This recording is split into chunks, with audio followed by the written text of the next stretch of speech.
young, we have an amazing, positive outlook about how great life is going to be, but somewhere along the line, we forget to dream and end up settling. Join Up Dots features amazing people who refuse to give up and chose to go after their dreams. This is your blueprint for greatness. So here's your host, live from the back of his garden in the UK, David Ralph. Good morning to you, world. Good morning to you everywhere. I'm all excited. I am all excited to be the host of Join Up Darts so that I can share things like I did with my guest this morning. He's only just got out of bed. It's about 5 o'clock in the morning where he lives, and he's already got a vision of my man moves swinging around, which isn't good. It isn't good for anyone. And unfortunately, I've just realised by saying that all my listeners have got that image of my man moves as well. So I do apologise. It's not a good way to start the show. But today's show is going to be good, because he is a guy that, quite simply, I imagine he wakes up every morning with hi ho, because I think he's going to be one of these guys that feels like he whistles whilst he works. And he is a guy who has a title that I've never used before on any show as well. It's one that I wish that I'd come up with, as he's been called the Gay White Oprah, which is a fantastic name. But how has he come to receive such an accolade, you may be asking? Well, my listeners, it can be put down to one thing or maybe two things: the ability to be himself and the ability to know how to connect with others. You see, all business success is based on these two characteristics, and it seems that our guest has them in abundance. As he says, I'm the type of guy that can meet you and within 2 minutes have you spitting your heart out. So it's with little surprise that after receiving his master's in clinical psychology from Antioch University in 2009, he's been taking his ability to open the hearts of whoever he talks to by helping people everywhere with his weekly advice podcast, The Dear Mattie Show, where he discusses relationships, sex, fear, friends, job, and even makeup in an inspiring and entertaining format. But if you're thinking that this is just another normal type of life coach kind of guest that you see all over the shop, then think again. He's also a singer, received an undergrad in opera performance from the University of North Texas, has been active in the project Get Empathy, a campaign to build a national movement to stop bullying in schools, communication director for Brave Trails, supporting gay, lesbian and transgender folk to become thought leaders in their field, and a stand-up comic, and a producer, and of course a podcaster as well. So with all these different experiences and knowledge, is there a chance that he could get lost within himself and dilute whatever he considers his God-given superpower? And when he gets someone to start talking, does he think, okay, this was a bad idea, this person just won't shut up? Well, let's find out as we bring onto the show to start joining up dots with the one and only Mr Matt Marr. Good morning, Mr. Matt Marr, and apologies about my moves, sir. Hey, I think that helped me wake me up. I liked it. I can send you a signed photo, we can have a pet name for each of them. I don't know what I'd call them, but maybe I'd call them Donald and Trump. What do you think? Oh, you had me until that. You had me until there. Well, what is it about? While we're talking about this, because from this side of the pond, it seems quite amusing, to say the least, that you've got a chance to put a lunatic into power in America. Now, he's obviously touching in on what needs to be touched into to get to that point where he's got a chance. But all I hear from Americans over this side is, oh my God, oh my God. How's he doing it? How is he connecting with these people that might vote him in? Well, first, thank you. I'm so happy to I was dancing during the music. I'm so excited. But I have a different perspective because I live in Los Angeles, California. So I'm like the California hippie, as people say, but I'm originally from Oklahoma, southern Oklahoma and Texas. So when I go back home to visit family, that's where I meet people who actually are voting for Donald Trump. I had a cousin who I just posted something on Facebook about Black Lives Matter, and they unfriended me because they were saying I wanted policemen to not do their job or something like that. So I definitely see both sides of the coin in America. And so for a lot, I think what Donald Trump is successful at is that there's just, I really believe, let's just go here, that I believe people live in fear or they live in love. And there's kind of those two bases of where we start to, take our steps in life, where we take them from. And Donald Trump taps into the people that believe in fear, that are so scared either about the economy or America's security or or immigration, and they're scared about their jobs being taken away from people who will work lower wages. And he taps into that fear. And I think that's what makes him, if you want to deem it this word, successful. Do you know what I believe in, Matt? What? I believe the children are our future. Teach them well and let them lead the way. Show. I feel all inspired, and that's what the message of the whole show is: to get it out to the youth, the youngsters, and the people that maybe are sort of long in the tooth. That you can lead the way. You don't need politicians. It's all down to individual personal belief and personal responsibility to go out there and do good things, isn't it? Oh.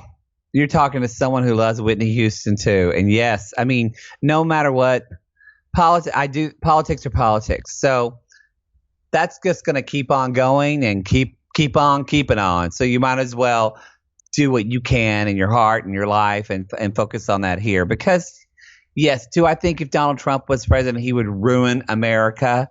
No, I don't think he would be. I would be a little nervous to have that man with the nuclear codes. But at the end of the day, I think it's not going to affect a lot of our day-to-day life.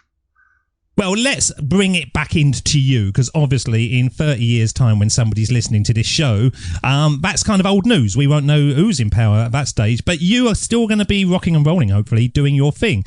What is your thing? What would you say? Because as I was saying in the introduction, you've got so many kind of skills and strings to your bow. If I met you in a bar, Matt, bought you a drink and said, what do you do for a living? What would you say? I would say, because it does seem like I do a lot of things. I jokingly say I have gay ADD, that I get distracted. But if we're connecting the dots with that and I look back on things, I want people to feel validation in this world and know that someone actually cares about their story. And that's what really is led when I look back on everything I've done in my life, whether it's from performing to therapy to camp to just listening. It's that I want people to know that someone actually gives a crap about them and someone thinks their story is important and actually thinks it's so important that it should be told. But how do you make money to that? That's the key thing. Majority of people would have a similar vibe to them, but they want to go out and help people and do good stuff. But it's not an easy way of actually paying the bills, is it? Sugar, it is not. It is definitely, you got to do what you love and go towards that. And like I said, my friends, do call me the Gay White Oprah, but I still can't give anybody a car. Like I can't even give anybody a bike. So I'm still working towards that. But I think as far as trying to make a living of it, it truthfully was, for me, just going back to feeling inspired. And the things that have made money from me were not for me. For some people, they're really good at planning business and they can plan out a business plan. My boyfriend is like that. He is very that entrepreneur minded where he can plan it out and he will make money in that way. For me, it's been more about kind of following what I call my muse. I do this a lot because I do life coaching, especially with a lot of actors and creative folks here in Los Angeles. And I kind of break it down in coaching that there's either the critic or the muse. And so that I'll kind of look at, I'm a narrative therapist, meaning we look at the life as a story metaphor. So it's about these characters in our life. Sometimes the character, whether it's doubt, fear, whatever it is in your life, for me, I kind of sum that up in the critic.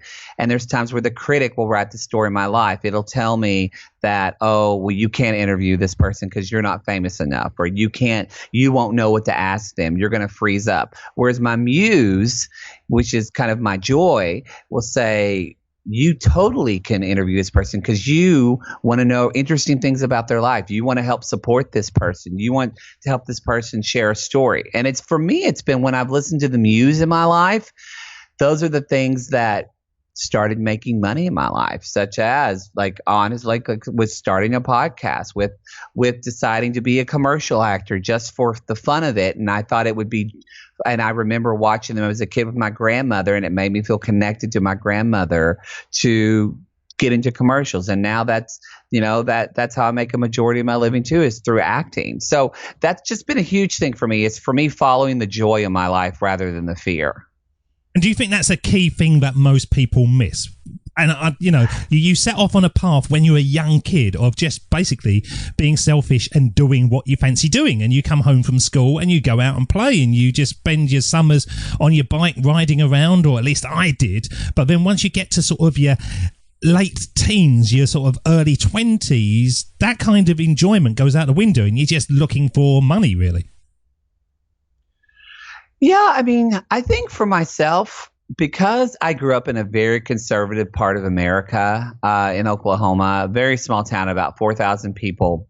I wasn't a sports kid. I was obsessed with Wonder Woman at a very young age. I still have a Wonder Woman kitchen, like it's a thing. I had like I had a huge lisp. And I was a little bit more effeminate, not into football. So I dealt with a lot of bullying when I was younger. But I'm so blessed and grateful that I had that, because it gave me a perspective when I was very young of thinking, how would this make other people feel if I talk to them this way, what my actions do that actually affects them. So I knew it at a young age. I was one of those people that I remember watching the musical Oklahoma, oh, Oklahoma, where the wind comes sweeping down the plain. And I was a little kid.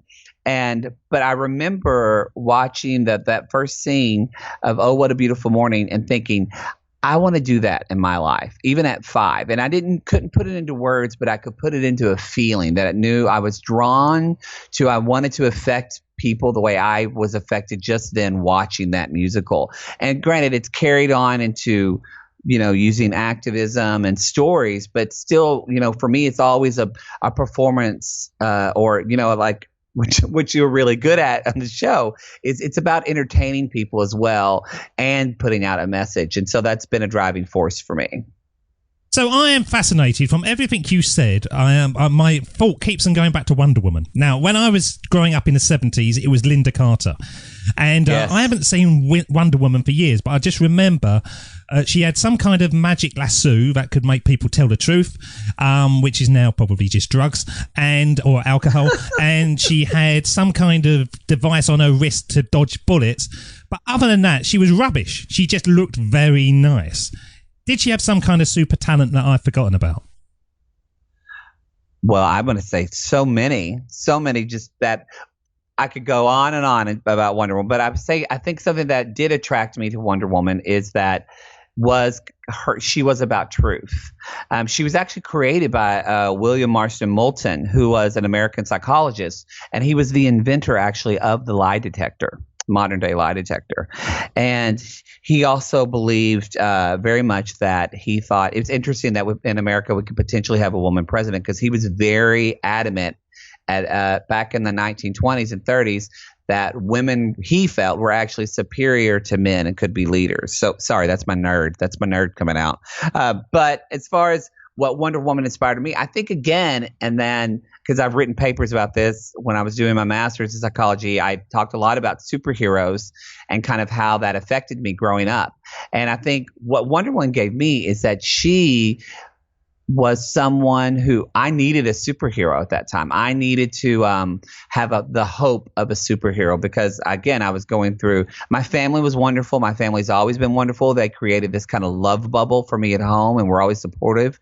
But then when I went to school – then that love bubble kind of started being tried to be attacked by other people and kind of what the story they wanted to put on my life instead of the story I wanted to write more for myself. So, I say this to my clients a lot, and I'll say this to your listeners too. If you're listening now and you don't feel hopeful about your life and you don't think you can accomplish things, you don't think you could live any type of dream in your life now, I always say, then borrow my hope for you, because I have so much hope for people. You can use mine. Please use Matt Marr's hopes as much as you need to, and then one day I don't need it back. Just you give that to someone else. And so for me, Wonder Woman, I think, was that. It gave me hope that I could live an extraordinary life. It gave me hope that I could be truthful, which is what so much she was about, that I could be truthful of who I was in every part of myself and live that out. It was something I met Linda Carter once at a concert thing, and it was just, I felt as if I was meeting Gandhi because that affected me so much. I don't know how you connect Wonder Woman with a man in a nappy. Really? But that, you can go with that, Matt. You can go with any connection you want, and I'm just going to let you go with it. But we just lost like 20 listeners. I'm sorry. Yeah, but because you sucked up to the women are all powerful, you've gained about another 100,000. So you're all right. You're building up my audience in sweeps. Now, were you somebody, because you talk about story a lot, were you somebody that liked the superheroes because it was the escapism? You could recreate yourself, because I remember having a conversation with somebody and going, all superheroes are basically lonely people never getting laid at all, except for Batman, who gets loads of it because he's got loads of money. Other than that, he's a sad individual as well, and we could all become Batman as long as we had enough money and we could learn to fight. We could become Batman, but it's unlikely I'm going to get bitten by a spider or have kryptonite land on me or all the other stuff. Is it escapism that you liked about it? I think there is a lot of the fact of escapism. Also, though, too, Wonder Woman, I'm 37, so I was born in 1979. So I grew up in the 80s Wonder Woman. And that type of Wonder Woman was a little different than kind of what we have now, because we're so much into the brooding superhero. And because of Batman Begins and all, they kind of try to do that with every superhero. But when I grew up with Wonder Woman, she actually, she lived on the island full of women, which almost seems like a men's fantasy movie. But also, I'm with you, Matt. Keep going. Now we've got all the male listeners back. Yeah, we've got them back. But she also, back in that time during Wonder Woman, it was not. She came from this island of women where she was raised taught to be peaceful and loving, and she didn't have any mommy issues like she does now in the comics. Like her and her mother got along. She actually came from this really supportive environment. And then what was happening is that she went kind of into man's world, and that's where she was kind of that's when she began connecting her own dots to what was going on, and around her she was like, whoa, this is messed up. This is not, they do not treat people well here. They love women well here. There's, when Wonder Woman was created, it was during World War II. So she's coming out and seeing the Nazis attacking the world. And I think that was interesting to me as well, in that I definitely felt like at home, my parents were so good at supporting my brother and I, and emotionally supporting, financially, every type of support you could have, that it was shocking to me when I went kind of out into school and that kind of stuff. I remember in kindergarten, because I just thought, wait a minute, this is not what I saw in this. It's not what I was taught in church, that you love one another and you have joy. I was raised Catholic. It's not what I saw on shows like Sesame Street and the shows on television that I love. So it was quite a shock to me. So I think I related to that with Wonder Woman as well. I'm still on the lesbian fantasy of the island full of women. I can't break free from that now. Get with me here. Get with me. I'm back. I'm a professional. I can pull myself back from that. So when you actually went through school, did you have a master plan? I know you talk about muse and doing, what lights you up, but generally going through college and university or whatever, you have something in your head that you're working towards. What about yourself? Undergrad was probably one of the hardest times of my life for me. I got my undergrad at University of North Texas, and I studied opera there. And it's the largest music school I know in the country, if not the world. I think there's about like 2,500 to almost 3,000 just voice majors in a college of music within the university. And it was highly, highly competitive. I mean, people like Nora Jones were in my music theory class. And it was hard for me, because I came from this small town where I was kind of the top dog. I was the kid who could sing. And then I go into this and no one gives two craps about me. And it was good in that it made me work hard. But it was one of those things that honestly, I'm a good singer. I'm a decent singer. Am I a fantastic, amazing singer that stands out in a school of that many people? No, I wasn't. And I think for me, it was the first lesson that sometimes just because you work hard doesn't mean you're going to succeed at something. It's also kind of matching up with the environment that you're working in, and is that a helpful environment for what you want to be doing? And I'll never forget, I was about to graduate from undergrad. It was about 6 months before I was supposed to graduate, and I was walking down the hall and I was listening to two gentlemen talk about music, and they were talking about this new artist they loved, and there was this jazz person and yada yada. And I stopped in the hall and I thought, oh crap, I don't talk about music that way. I like music. I like to sing, but it's not actually inspiring to me. So, but it was something that I was good at, that I think got me out of my small town and got me into a kind of a broader, more diverse world, which was what I needed. So I don't regret that I did that.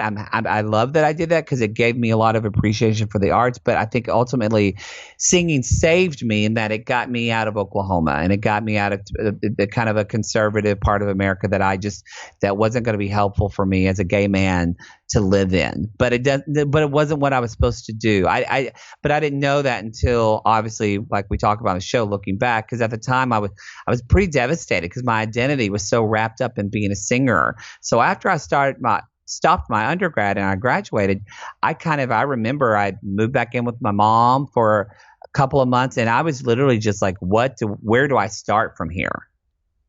And where do you start? Because you want to be Pavarotti, the first ginger Pavarotti, which is a brilliant niche to have, and then it crushes around you. So what did you do? Just go home, lick your wounds, or did you go home and go, right, okay, here I come. I'm putting my Wonder Woman outfit on and I'm fighting back?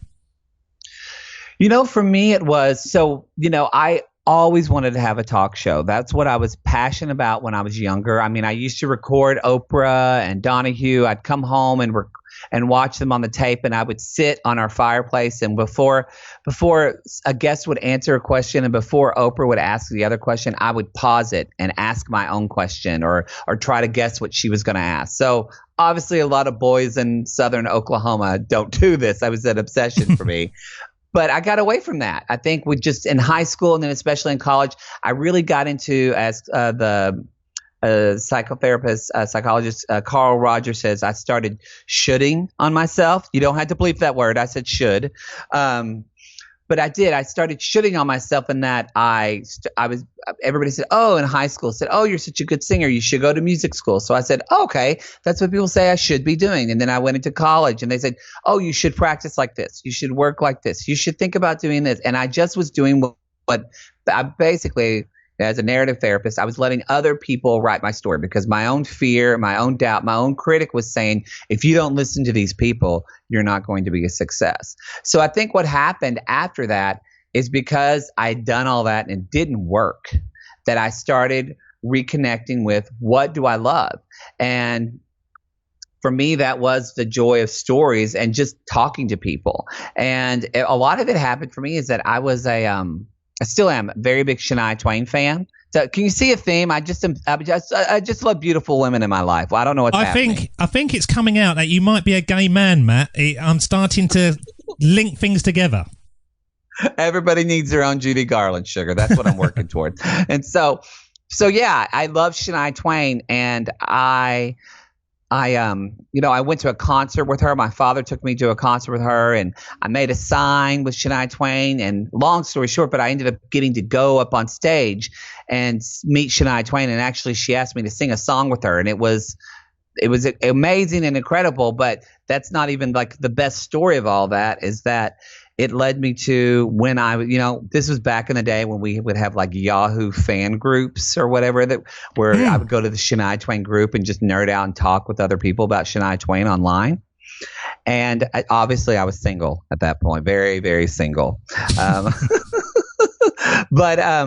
So one of my friends said, "Oh, there's this Shania Twain contest. You should enter it and tell your story." And so I did, and I didn't know it at the time, but it was a contest that Country Music Television picked for a show called Devoted. They ended up picking me as Shania's #1 fan, and they flew me to Canada to where Shania Twain grew up. And it was just me and a cameraman and a producer and a sound person. And they just filmed me. I didn't get to meet Shania Twain then, but I went to every part of her hometown where she worked, at a McDonald's, her school, and I interviewed people about what it was like to know Shania Twain. So suddenly I was hosting. And as someone who that didn't click for me, because it was just, again, growing up in Oklahoma, I thought, oh, what could I do? I could maybe be an actor, but that seems so far off. And this was before internet, so I couldn't just go online, and there weren't YouTube stars. And suddenly I was doing this hosting thing of talking to the camera as if it was my friend. And it felt, I realized I was connecting with that 12-year-old kid who was sitting on the fireplace, and that I hadn't been listening to that kid in so long. And so I did that, and I was planning on, and it went fantastic. The producer even said, like, wow, you're a natural for this. You should totally pursue something like this. And I was supposed to move to Chicago to pursue theater and potentially get my master's in theater. And 2 weeks before I did it, it was that muse in me said, this is not what you were meant to do. And 2 weeks before I moved, I ended up moving to Los Angeles, and that's really what brought me out here and started kind of that journey of trying to work in television. Let's play some words, and then we're going to delve more into this, because this is the key part. This is what we will almost say, Matt, is your big dot. Here he is, Jim Carrey. My father could have been a great comedian, but he didn't believe that was possible for him. And so he made a conservative choice. Instead, he got a safe job as an accountant. And when I was 12 years old, he was let go from that safe job. And our family had to do whatever we could to survive. I learned many great lessons from my father, not the least of which was that you can fail at what you don't want. So you might as well take a chance on doing what you love. It's amazing how many times I listen to that speech and I think to myself, this was written for the guest I'm talking to today. And it feels right for you as well.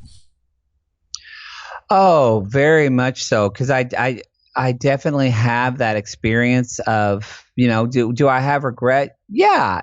But do I choose to focus on the regret? No. I think there's a difference. It reminds me that I have a choice to not focus on that. But yeah, and because I don't want to. I did that for 4 years in my undergrad, and I don't want that to be my life. Where is your life heading as we're sitting here? Because it's interesting, because you in one way it seems a bit floaty, like you almost are like a twig on the mighty stream of life, and you just go where the currents take you. But of course that can only take you so far. So do you have like a master plan that you're working towards now? Well, for me, it was, and I love that analogy. I often think I do believe in God and the universe. So I do think that there is, there are things working that I can't control or know about. But at the same time, I do believe that I do really believe in the power of choice, and the choice that we have. That's what makes us different than a lot of other beings on this planet. Is we have choice. So for me, it's really been. It's just I feel like I've always been on the same path. The path is just getting, and I mean this in a good way, more focused and narrow. Not meaning I couldn't go off into different directions, but for me, I started my own podcast because I had a friend. I was friends with a guy, and he was a filmmaker, much more of he wanted to make serious films and win Oscars. But again, I started making films with him, not necessarily because I wanted to, but there's that part of me. I'm a people pleaser. I've always been. And I'm also, what makes me a great therapist is I can put myself in your shoes. But at the same time, if you tell me a good idea, I'll be like, hey, maybe that sounds good. So I'm lucky that I never got on drugs or anything like that, because I'm easily talked into stuff. But he, kind of said he wanted somebody to help him make films. And I was like, well, that sounds fun. And so I did that for about 2 or 3 years with him. And then we ended up having it was affecting the friendship. And I wanted to salvage the friendship and realized he didn't care about the friendship and he was done. And it was a blow to me that this person was my best friend. And I, in one night, lost a friendship, never talked to him again. He didn't want to speak to me because he was so upset. But in that's where I kind of, again, I was going back to that muse, and I started to do, there's a book by an author called Julie Cohen called The Artist's Way, which is a workbook for artists, or for anyone really, about kind of how to connect with the creative self. And that's where I was reminded again about, I was looking at my old journals and I wrote, I'd like to start a podcast, or I should just, talk to people. And I thought, I'm just going to do what I love and do it in my living room. And if I make money from it, great. But if I don't, I just need to have a talk show. That's what I wanted to do. And so that's how I started Dear Mattie Show. I think so. And that was a seminal moment because I was going back to what connected me to joy in my life. And from that, I booked commercials. I sold a show based on my podcast that we just filmed a pilot for. We're shopping for networks just in the next few months here in Los Angeles. I mean, it's blown up to starting to get more money than I've ever done for doing anything else. And that was just for me wanting to just create a show and just create it. So I'm that I think a living example. If you're too scared to start your dream, push through it and just start it anyway. And if you don't know how to start it, just try and start it. Because I mean, you can relate to this, but some of those first shows, I'm like, oh my God, what was I doing? Lord help me. But I don't really have any regret about it because I'm still just so excited that I jumped. And then I just took the investment in myself and my joy. The only show I don't like is my first ever one. And it's only because it went out as number 2, but it was the first one I ever recorded. And it was only because I wasn't natural. I'd created this show in my head for weeks and weeks and weeks leading up to it. So I can just hear that every joke I came out with was something I'd thought about weeks beforehand. And it's the only one I won't go back and listen to. Everything else, even if they're not very good, I still go back and listen to them because I love to hear the progression. And that's what I like about podcasting, because you can see the highlights, but you can see the lowlights as well. And you don't get that a lot in sort of business. If you go to the theatre, more often than not, it's gone through its crappy stage and it's been worked up, and you get to a point where you go, oh, this is good. And in many ways, it sets the bar high. And I think that's the same in movies. Oh, unless you watch Iron Man 3 or something. Not good. But all the sort of other films, they've worked them way up. But I love the fact that what you're doing, what I'm doing, and what so many people are doing now is out there and you can track back. It's so important for people getting going that you can look back and see how crappy we were. And probably still are compared to episode 1000. Oh, sure. And I think to me, it's a lot of one of the best things I've ever done. And I recommend for everyone, I don't care what you're doing, whether if you're a doctor, an actor, anything, a policeman, is I've done quite a bit of improv. And that is, one of the main tenet of improv is that instead of thinking about the future and instead of thinking about the past, is to be in the moment and to listen. And then when someone gives you something, you yes and you and it. Meaning if you have an improv scene and someone says, hey, let's go to the store. If I said no, well, then the scene's over, the energy is dead. But if I say, yeah, let's go to the store and let's get a Dr. Pepper while we're at it. That's one way I could lead the scene. Or I say, yeah, let's go to the store and let's rob it. Whatever I wanted to say. Then I'm building the scene and we're creating something together. And I think probably, like you were saying, it just going and listening to this. I have one episode too where I picked a guest because he had a large Twitter following. And I was like, if I get him on the show, that's going to help my show. Sugar. I mean, I think I lost downloads that month because I had this show where I was being inauthentic. I was trying to be something I wasn't. And I wasn't being in the moment. I was trying to think about how this would affect the future of the show instead of just having the show with him and listening to him and trying to connect with him. And that was a great little lesson in that from now on, like I talk to people because I'm genuinely interested in them. And that is kind of the one qualifier I use. So how, for somebody starting anything and they're working really hard, and as you said earlier, success is not guaranteed by how hard you work. How do they know? This is the question I'm coming to. How do they know that they need to pivot and stop doing what they're doing? Because you create something, you think it's going to work, you put all your effort into it, and sometimes you're one step away from achieving it, but people pivot. And have you got any tips for people out there?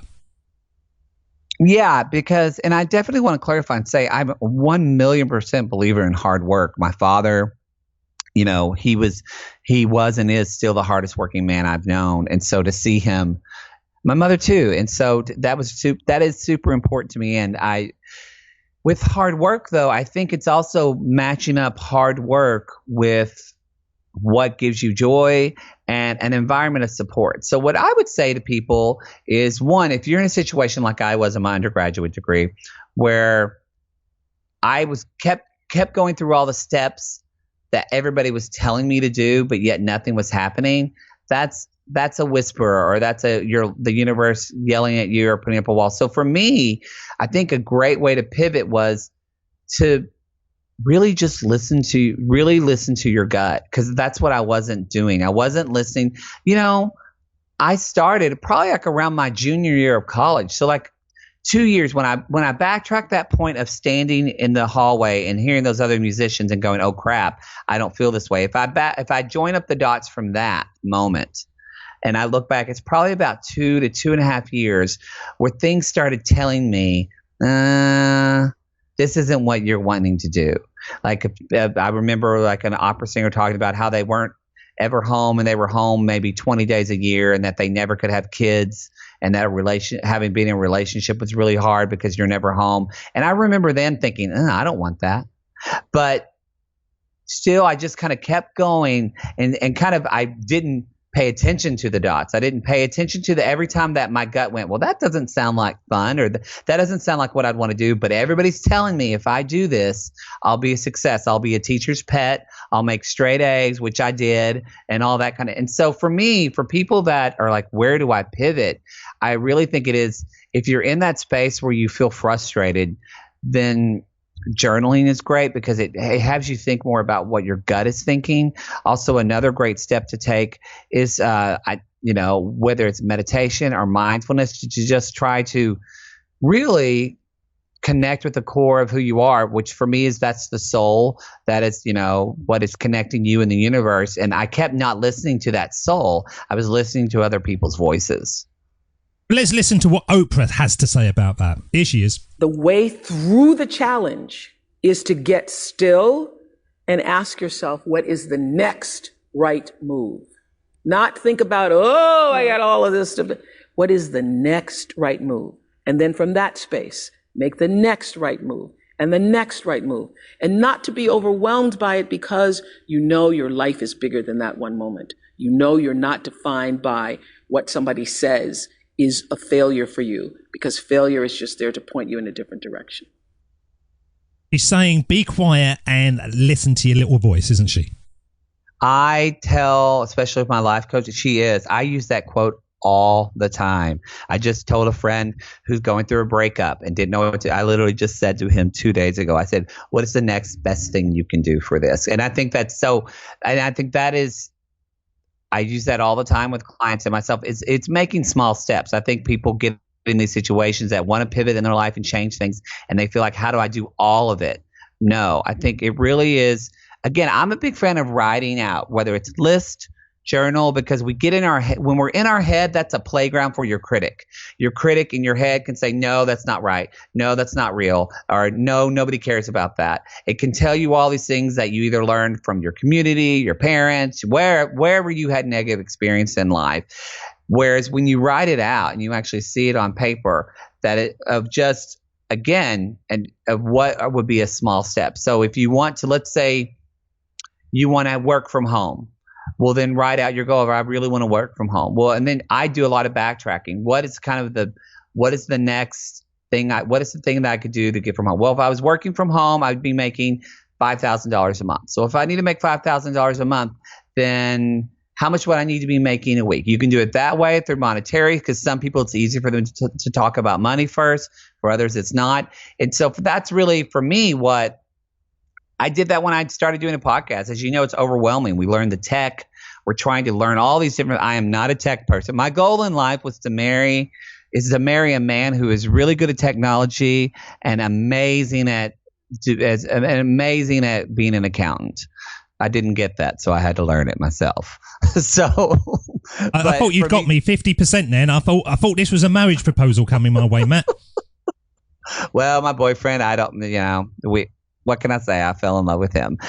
But definitely, yeah, for me, that's what I did with the podcast of just kind of backtracking. And then another thing, which you've talked about this on your show, and is finding mentors, whether they're physical mentors or actual. And I mean that, like, Wonder Woman for me was a mentor that inspired me. People like Oprah inspire me. But then I also have, teachers for my graduate degree. I have, my old drama teacher in high school is still a mentor for me. And I call and ask her for advice all the time. So I think it's about what an easy way to get clear is to reach out to the people that truly love you unconditionally and that support you and want your best interests. And those people often kind of can, if you're in the storm of I don't know what to do and freaking out and don't know where to pivot, they often can give you not necessarily advice, but they can give you clarity on what they at least have seen from you of what you really are interested in that you're maybe avoiding. Do you know, I just remembered Wonder Woman had an invisible plane as well, didn't she? That was another weird thing she had. She sure did. How the hell did she fly it? How did she find it? When she landed it, how did that operate? How can you fly an invisible plane? That's actually, I think that's just going to be one of God's mysteries because that's never really been explained and I don't really know the answer to that either. So. And why wasn't she invisible when she was in the plane? You just saw her sitting at sort of 40,000 feet in a seat. Yeah, I think they had on the show. It was like literally they put a Barbie doll sitting in this plastic plane. It was very low tech. It was before CGI. Yeah, this wasn't. Yeah, low tech. Low tech, or as we like to say, Star Wars the prequels. That's where we're going to go on that one. So yeah. Where you are at the moment, you seem to be somebody who is creating something that's uniquely you. Do you think it's been easier to do it because you're in LA? Because when you were talking about the podcast and what you're doing with it, in the United Kingdom, I'm still in, you know what a podcast is? You know that thing that you download? People don't seem to have a clue. Is it easier in LA? Do people understand what that is in the first place? They do. Now back in Oklahoma and Texas, they're like, "What? A podcast? Is that a plant? Is that I don't get it." So yes, it is easier in LA. I think just because people are exposed to it, but it's getting more and more common. And I think. That's what, LA people will say, oh, would you ever live in other parts of the country again after moving back? And I think it's because I needed to find support and community. I'm a big proponent of community. I mean, I started a camp, which is about building community. And as a psychologist, that honestly is what I think is it really does take a village, I think, to even support our dreams. And this whole idea, which, the American dream that you can pick yourself up by your bootstraps by yourself and do it all by yourself. Actually, I don't believe in that. I believe that you need to have support in fighting for what you love. And so for me, I moved to LA because I needed a supportive environment where people didn't care what I did, where people weren't telling me I was going to hell, or people weren't telling me I was a sinner and all this stuff. I needed to build up my confidence in a supportive environment. And so it's the same with the podcast. I needed to start a podcast where people actually knew what I was talking about. But now I can go out and I can express myself more. I can be more confident because I've built that strength in a supportive environment. And with the same goes for podcasting. I really feel like more and more people are knowing about LA, and they're talking more about it with their family members. And I think podcasts. I mean, I remember it was a big deal when my nephew was talking to me about a podcast. He was 14 at the time, and I was like, wow, it's not like I've told him about really my show. I didn't have a show at the time, but the fact that he knew about a podcast, this little kid from Oklahoma, I went, that's a different thing. I think it's a generational thing. Just give yourself about 20 years and then everybody's going to know what you're doing, sugar. Well, my bloody kids won't listen to my podcast. It annoys me. My son listens to podcasts 20 hours a day. Will he listen to me? No, of course he won't. They want to just shut me up somehow. Not good, Matt. Well, my brother's the same way. I had him listen to one episode, and he said, I liked it. I said, you can listen. I'm very close to my brother, but he's very different than me, like football-loving Southern guy. And I said, are you going to listen to more? And he's like, well, are you going to talk about sports at all? And I'm like, probably not, Bubba. He's like, well, then why would I listen to that? I don't got time. And so I'm with you on that. My wife doesn't like it. She says it doesn't sound like you. And I said, well, but it's a different me. It's a different me. I'm not going to be walking around the house having a voice like this. You'd be locking me up. It's a totally different performance you've got to put on, isn't it? It is. It's a different skill set. You're putting, she should try it out. You never know. Like, you got the sexy radio voice. Use that stuff in the bedroom. Maybe get another kid who'll listen to your show. We've been married for 25 years, mate. It won't work. Believe me. Sexiness in the bedroom. I don't know where you're coming up with that idea. Just bring the microphone. That'll make it sexier or really awkward. I don't know what you're suggesting. Yeah. So bring the microphone into the bedroom. You just see this shadow on the wall and wonder what I'm up to. No, wait.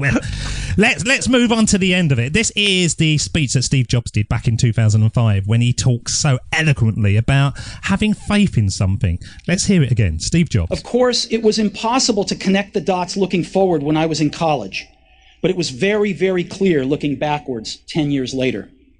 Again, you can't connect the dots looking forward. You can only connect them looking backwards. So you have to trust that the dots will somehow connect in your future. You have to trust in something, your gut, destiny, life, karma, whatever, because believing that the dots will connect down the road will give you the confidence to follow your heart, even when it leads you off the well-worn path, and that will make all the difference. So as we always ask, Matt, what's your big dot? When you look back on everything that's led you to here, what would you say was your story? For me, my story was, I remember being in 5th grade, and I remember I was very excited. It was at this time of year. It was in August, and school was starting again. And I really decided that 5th grade is when people, some people start going through puberty, or you just start to become more aware. You're about to go to middle school next year, where in America, you're changing classes. You're not in the same homeroom every day or all day. But I was very excited, and I thought this year is going to be different because 4th grade was not fun. I got picked on a lot, and I thought this year is going to be different. It's going to be a fun year. I was happy. I was optimistic about it. And I'll never forget walking down the hallway, and I remember the morning sun was coming in through the skylights. It was still like 95 degrees in the summer, so we come in. I was already a little sweaty. But the breeze, the air conditioning felt good on my face. And I remember walking by, and this one kid, I walked by, and he said, "Welcome back." And he said, "I don't want you to bleep it," but he said the word faggot. He said, "Welcome back, faggot." And I remember it felt like I got punched in the gut because I was just so happy, and I was so excited for this moment of going back to school. And then he walked by me. But I remember standing there, and I kind of one of those moments of, I guess, in the old cartoons where you see the devil or the angel or whatever. Yeah. But for me, I've talked about how I had this wonderful family growing up, and I kind of have this love bubble. And I heard this voice that I think now probably was God or just my own little crazy, who knows. But for me, it said, "Matt, you can either let that person decide what your life is going to be like, or you can do what you want to do." And I remember and listened to that. And I remembered that my father is a Southern Oklahoma plumber, so he had a mouth on him. So I remember I turned around at 5th grade in the hallway, and I looked at him, and I'm not going to say that, but I told him to F off. And the look on his face, but more importantly, I didn't really even pay attention to the look on his face. I said it, and I walked away. And that was a moment where I decided I'm going to listen to my inner voice, and I'm going to make choices of my own life. And that, I think, was, when I look back at was a choice point in my life where I decided to live my life authentically. It was that moment. Have I gotten away from that? Yeah, it happened in college where I was listening to other voices. But again, that's what I guess I'm going back to is, what's the choice point moment in your life? Everybody has a moment where we stood up for ourselves, or we stood up for somebody else that in turn brought our own sense of self-worth. We have that, I think, often at a very young age. And for me, it's always been when I feel like I'm getting lost in something, I go back to that kid in 5th grade and say, would he do this? Was he listening to the other people's voices, or is he listening to his own voice? What a powerful story. Well, probably one of the most powerful that I've heard. Let's see if that 5th grade kid appears again, because this is the part of the show when we're going to send you back in time to have a one-on-one with your younger self. And if you could go back in time and speak to the young Matt, what age would you choose and what advice would you give? Well, we're going to find out, because I'm going to play the theme, and when it fades, you're up. This is the Sermon on the Mic.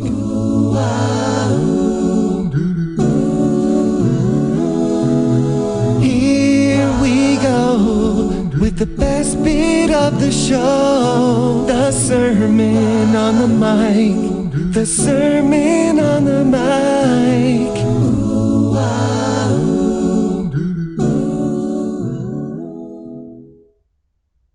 So I'm talking to you, Matt, who is in the middle of, you're 19 years old, you're almost about to be 20, you're in college, and you are in this space where everything in your life feels turned upside down. You're away from home, you're at college, a place that you've never been before, you're at a huge school, you are starting to realize that you have feelings for other guys, and that you feel different. You feel like, especially in the South, you feel like you're weird. You feel like you're a freak. And you really feel at this point in your life that, especially being gay, is the worst thing about you. It's the worst thing that's ever happened to you. It's what makes you a terrible person. It makes you unlovable. It makes you unlikable. And I want to say to you, 19-year-old Matt, you don't know it now, but I promise you, the thing that you think is the greatest detriment in your life, the worst thing you could ever be, is actually what is going to save you. If you just become your authentic self, if you truly connect with people like you want to, and start by connecting with yourself, and as cliche as it sounds, Matt, if you love yourself, that in turn, that's going to be what frees you. That being who you are, what gay, a little weird, Wonder Woman obsessed, that actually is what's not only going to save your life, but end up saving other people's lives, because you're able to express yourself authentically. Matt, what's the number one best way that our audience can connect with you, sir? Yeah, DearMattieShow.com. It's DearMattie show.com. And that's where you can find my website and any commercial stuff. I do stand-up comedy.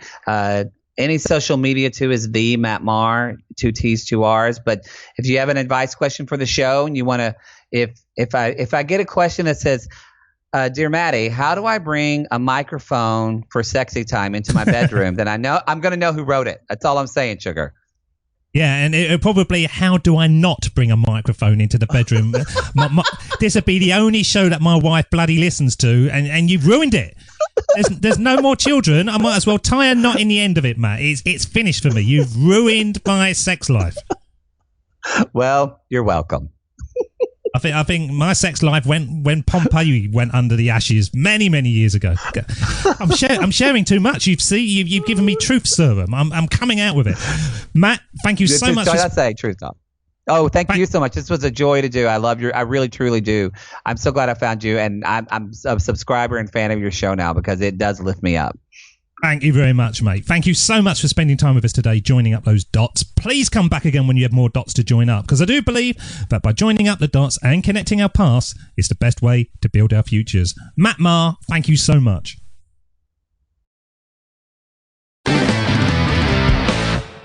Matt Marr, finding his voice, making choices in his life, and having a good time. I enjoyed his conversation.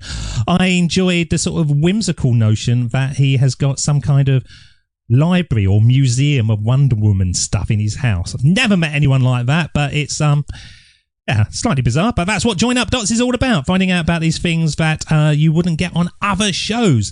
Thank you so much for listening. Thank you so much for being part of everything. And I promise you, if he's ruined my sex life, and then he's going down. He is going down. See you again soon. Cheers. Bye-bye. Are you tired of the same routine, the 9 to 5, the mundane? Or perhaps have lost touch with the dreams and passions that led to a life that's a wow, and simply don't know where to start? Then Join Up Dots has the answer.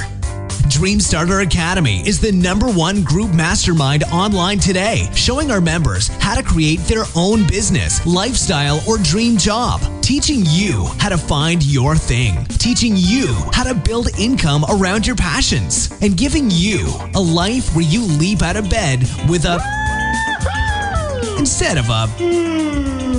We surround you 24/7 with the greatest entrepreneurs, business owners, and dreamers online today who are ready to help you get going. They followed the simple steps laid out for them and saw their lives change forever, and you can do the same. So are you ready to change your life, explode your income, and create the dream life that you have always, dreamt of?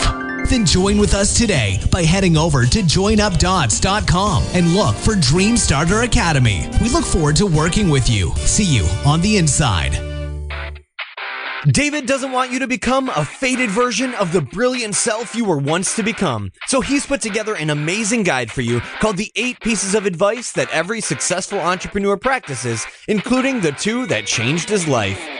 Head over to joinupdots.com to download this amazing guide for free, and we'll see you tomorrow on Join Up Dots.